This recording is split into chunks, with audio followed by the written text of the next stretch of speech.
So I'm just going to get Jonathan Briden up here now. There we go, hopefully.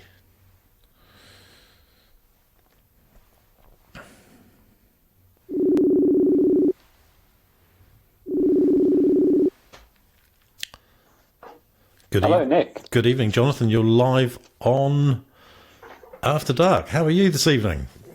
I'm very well, Nick. How are you? I'm good, thank you. You're going to talk to us about an improv. Is it an improv group that you run or sessions? What happens? Yeah, so it's an improvisation group that I run. We're called Improv Theatre. I guess there's kind of two parts to it at the moment. So we have a performance group of more experienced improvisers that do shows together.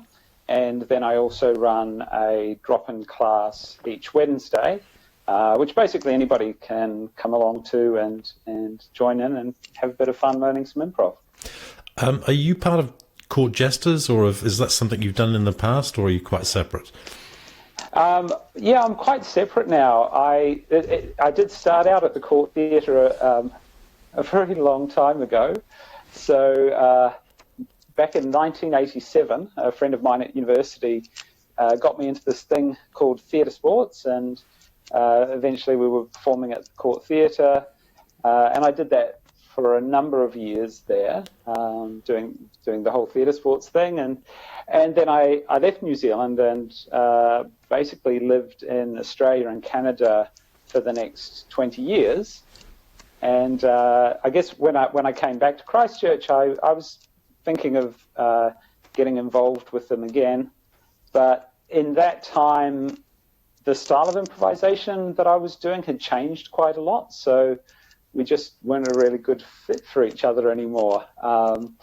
So I thought, well, if I want to keep doing the type of improvisation that I like to do, I'm just going to have to start from scratch and create my own group. So that's what I did. Before we discuss your group in some detail, the last time I went to theatre sports, well, Court Jesters, was many, many years ago, but Jeff Clark was hosting it with Dan, who ended up going to Nelson, and the two of them together on stage were absolutely phenomenal. Yeah, they're lovely guys. I know both of them quite well. So tell us about your group and how it works and how many people participate. Okay, so I think at the moment we probably have about, it sort of varies a bit as people come and go. People's lives get busy and they move around. I think we have about 10 people in our sort of core cast at the moment. And then as I said, the drop-in group is it is a drop-in, so people can just come and go as they please. And that varies quite a bit from week to week. We have some weeks where we might have 12 people, and then the next week there might be 5. And part of that drop-in is also, it's an opportunity for us to look at people who we can get up to a standard where they can come and perform in the shows that we put on. So yeah, we've done quite a number of different shows, and we've taken some of those to other festivals as well. So we took a couple of our shows, took a show down to the Dunedin Fringe last year, and then again this year. We took a different show to the Nelson Fringe last year. Unfortunately, that wasn't on this year. They didn't get the funding, so we were sad not to get to go to Nelson this time round. Yeah. So is this, I imagine that it's a lot about confidence, isn't it? And it might be something that's useful for people other than actors. Oh, absolutely.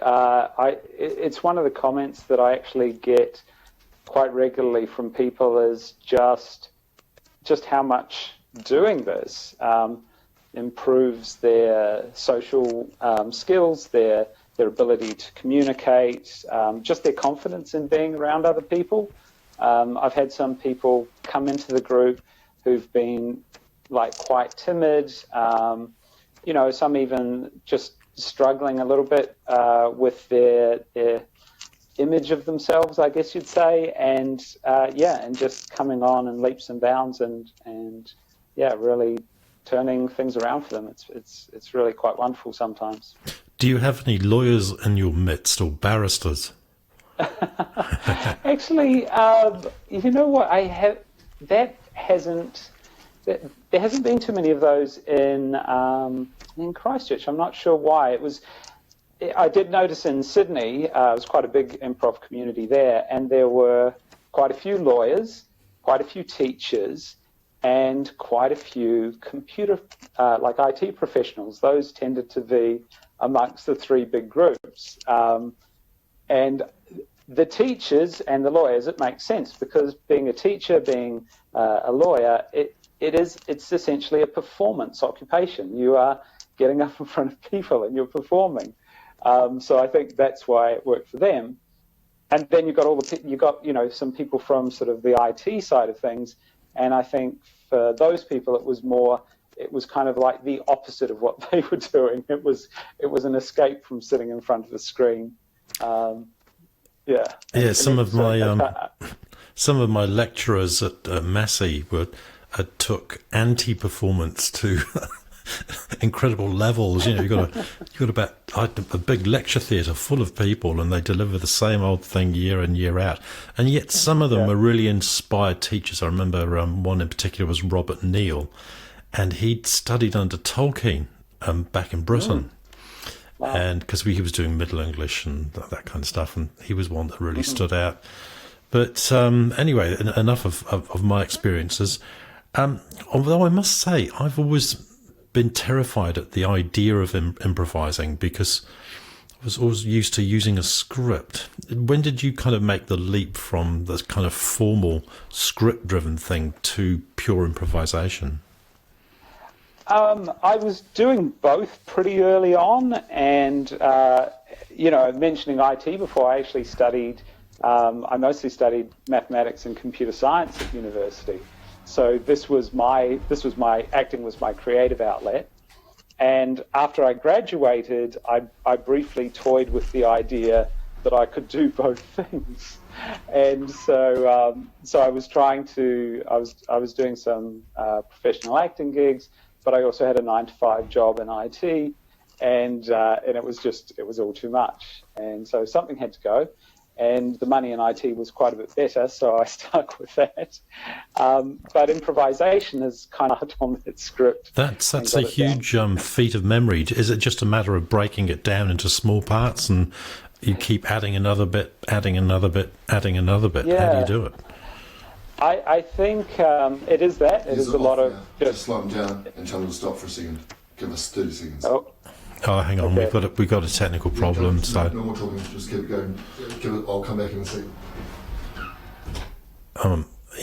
Jonathan, I think we'll just continue on, because I'm not quite sure what the status is in terms of whether we're on air or not, but we may well be.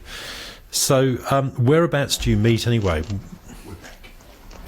Yeah, we do both our cast rehearsals and the drop-in at the Phillipstown Community Hub. So it's the old Phillipstown School, which has been turned into a community hub.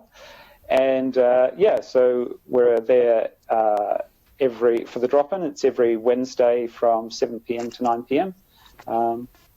It's a lot of fun. Is there a cost involved?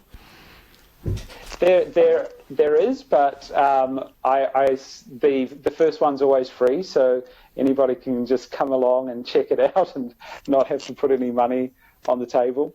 And I want to keep this very accessible for everybody. I'm certainly not in it for the money, and I was very lucky when I started out.